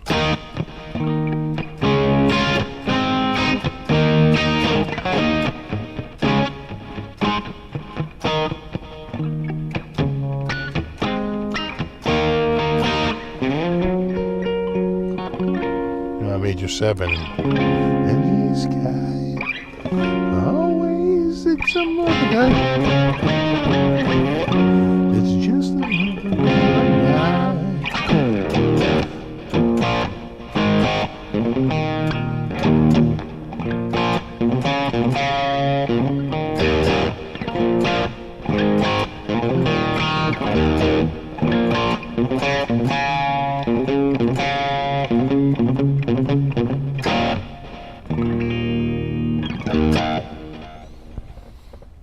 Yeah, I probably saw, not Up in Smoke. What was the second one? Next Movie? I probably saw Next Movie. I probably saw Corsican Brothers. And Things Are Tough All Over. I think I saw those all in the theater.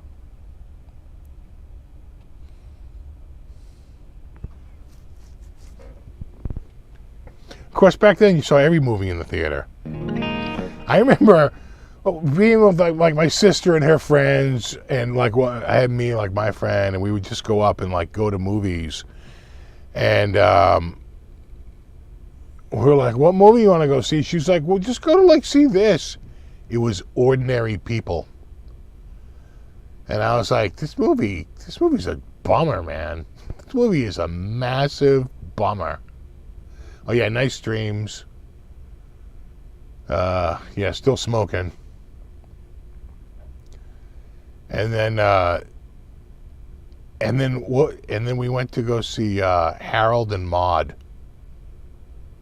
I was like 15. Again, a bit of an eye-opener.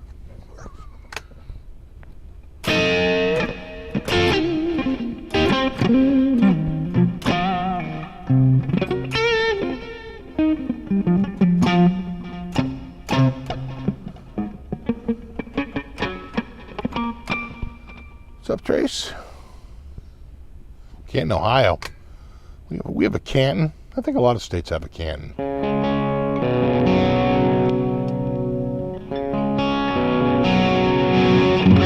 Yeah, well, we had no idea what the plot was. Ordinary People. Yeah, we went to a teen death, suicide, depression movie.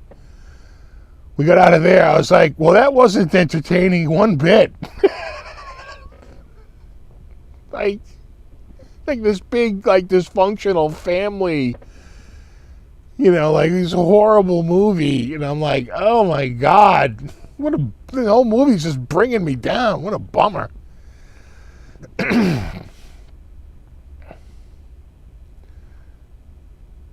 Yeah, next movie, Chong plays the guitar. I love that scene. Yeah, Earache My Eyes from the first movie, right?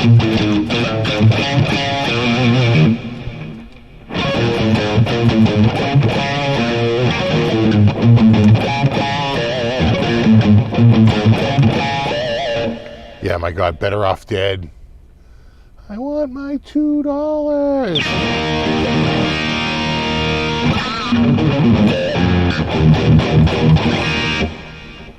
I'm trying to think if I ever walked out of a movie. I remember regretting not walking out of a movie. You know what movie it was? It was didn't they do a biopic or something on like John Belushi? And everyone was like, we should go to this. And at the very start of the movie, within the first couple of minutes, this, like, I think, is it John Leguizamo who shows up? I forget who it is, but he meets up with John Belushi, and he says, I'm your guardian angel, right? And the second that line was uttered, this couple got up and just walked right out. I'll never forget that. I was like, oh, they're like, okay, enough. Yeah, that was a horrible, horrible movie. Trying to think of what I've seen in the theater.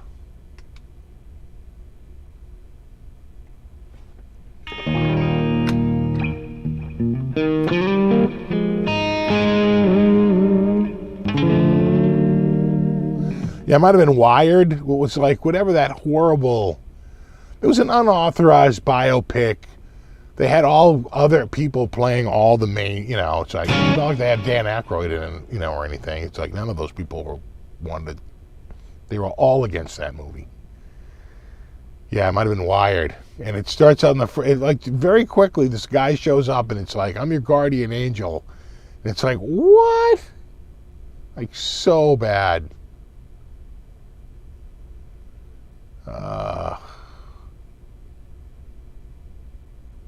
Didn't walk out, though. Again, I can sort of entertain myself in really bad movies. Right? I'll have a running dialogue in my head of lines they should have said. And it's a much better movie because of it. Oh, I love the Ruddles. Oh, the Ruddles are freaking genius.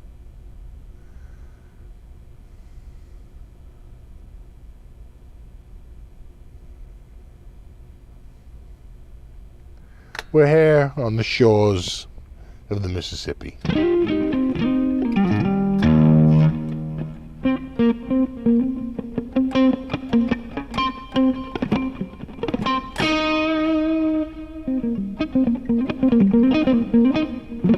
Exactly, punching up a few scripts.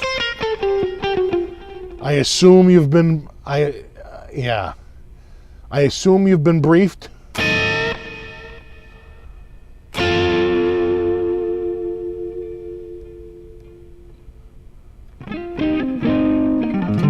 Trying to think of that line. What was it?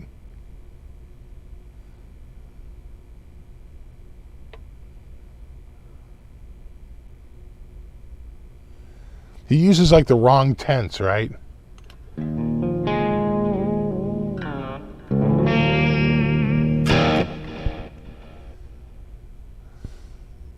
You just fell for the oldest trick in the book, Senator.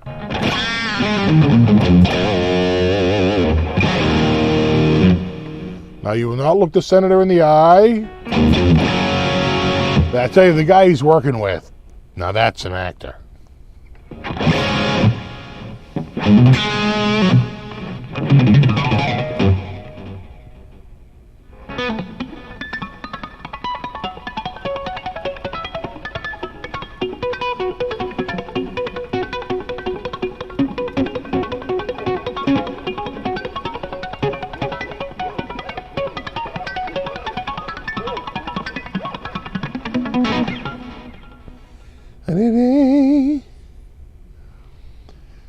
I remember watching A Clockwork Orange when I was like 14 and being like, wow, this is crazy. This is a little crazy. I did not see The Warriors. All my friends saw The Warriors. They said it was the greatest movie ever. I finally saw it like years later. It said this might be the worst movie I've ever seen in my life. This is just garbage. Like low budget, horrible garbage. And you could see how you could love it as like a B movie. It's like, like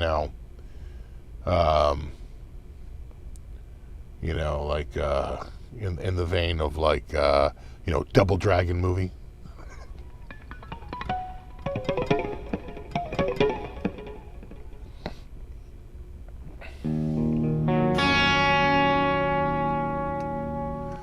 Gang fights broke out in theaters when it came out.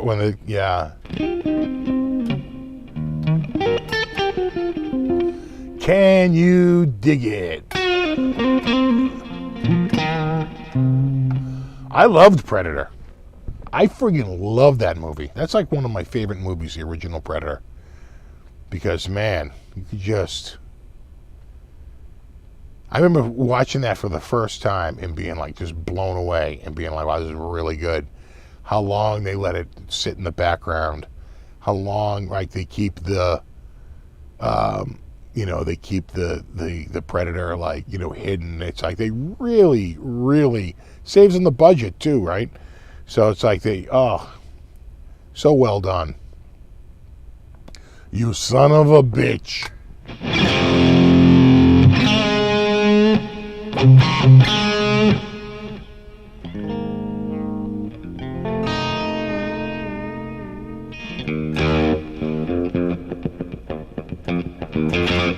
They never quite got to it. By the time you get to Predator 2, and Predator 2, just a couple of things I would point out to you for Predator 2.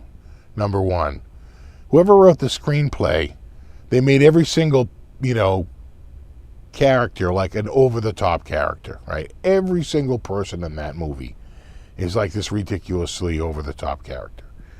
Secondly, one of the things you'll really notice if you watch, it bears repeated watching to like really get it, is just how bad the audio is on that. The audio on that is so pieced together.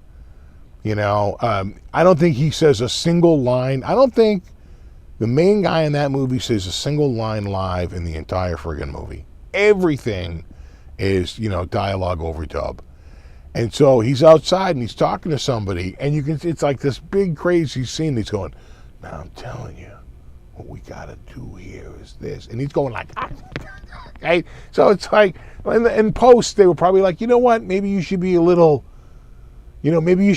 quieter in this scene. So they changed the dialogue a little bit. I'm like, oh my God, so friggin' bad. The first Predator was awesome. Predator 2 was, they just all went downhill from there. They never quite. I would say Predators, the one where they were on the planet, right? I forget the dude who was the head of that, but that dude, that guy. He was actually pretty good. He kept that movie going for a while, but then they meet up with Lawrence Fishburne, and that movie just goes to absolute garbage.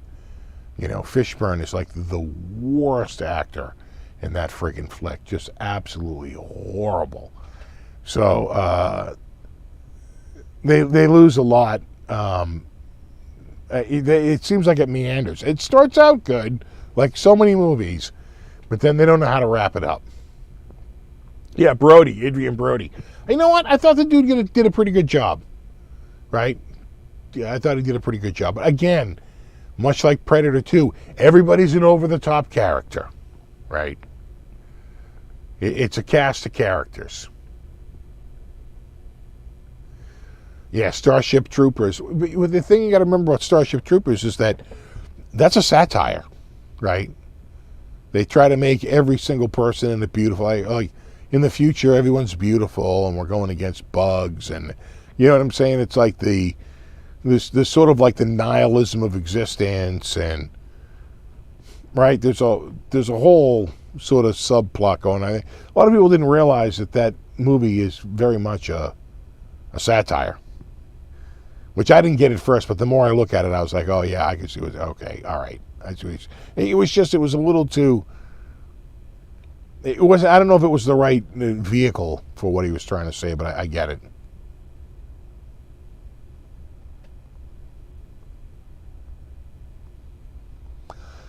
I tell you, I love Adrian Brody in The Grand Budapest.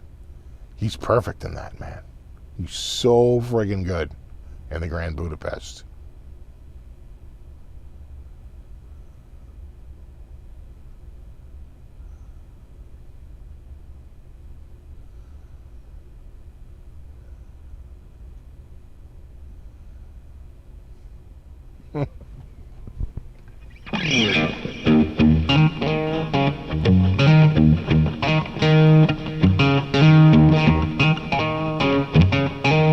Yeah, Starship Troopers was purposely campy. No, I agree.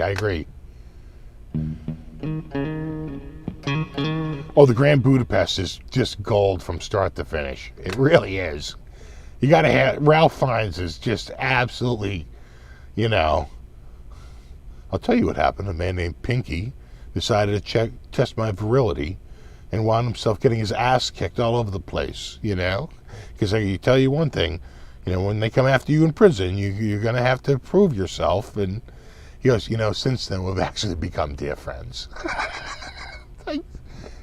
And one of the best non-lines in the whole movie is at the very end when they're sort of doing a montage over the narration, and they show him being tried in court, and he says some witty line that you don't even hear, and the whole jury bursts into laughter. You can even see some of the judges sort of smirking a little bit because they love him. He's charming.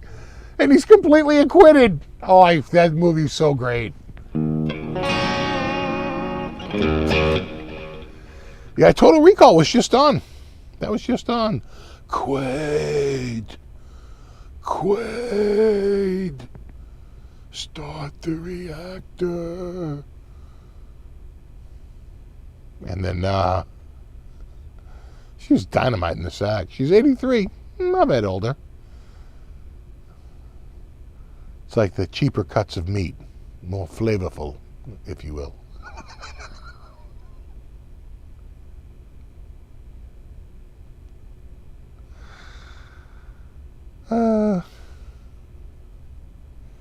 I never saw Dark City or Sin City. Oh, wait, I think I did see Dark City.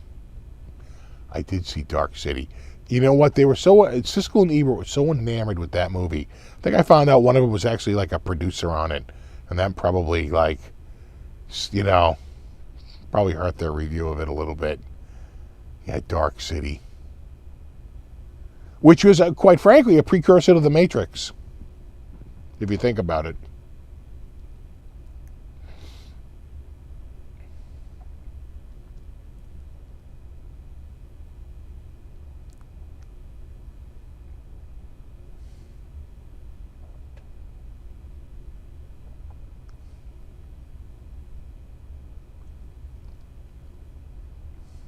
In fact, when The Matrix came out, I was basically like, this is a stylized Dark City. You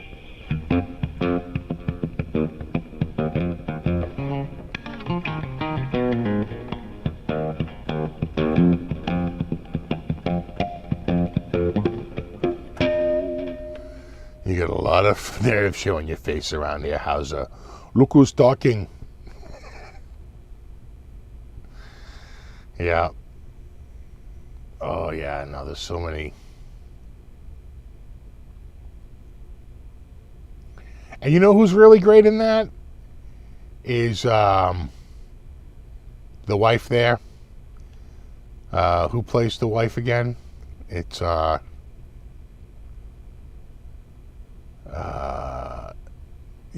That's Commando, right? Remember when I said I'd kill you last? I lied. It's Commando, right? Sharon Stone. Sharon Stone is so friggin' good, you know, as the wife. You know, come on. And she's like, oh, she's evil. He's evil. And they show up. And they go, what, did you smell them? I did. Could smell them coming. Oh, so good. I know it is ridiculously hot out here, but we have the AC cranked. So, we're good.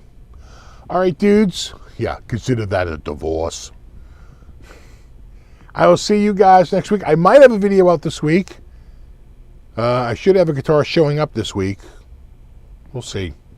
Thing is, it's got to get here, and I've got to be able to film it and get it out before Friday. Friday is the kiss of death for a video. It's got to go out Monday, Tuesday, Wednesday, or Thursday. And I don't think the guitar is going to get here until either Tuesday or Wednesday. If it gets here Tuesday, I'm all set. If it gets here Wednesday, it could be trickier. So we'll see. All right, dudes. I will see you guys in a week. Thanks to everyone for hanging out. Super extra thanks to anyone who contributed. Always appreciate that.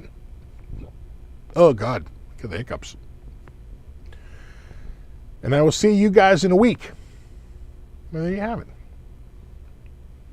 No, you rock. Now don't go dropping $3,500 on a guitar this week or anything. Don't make me come on here next week and justify our purchases.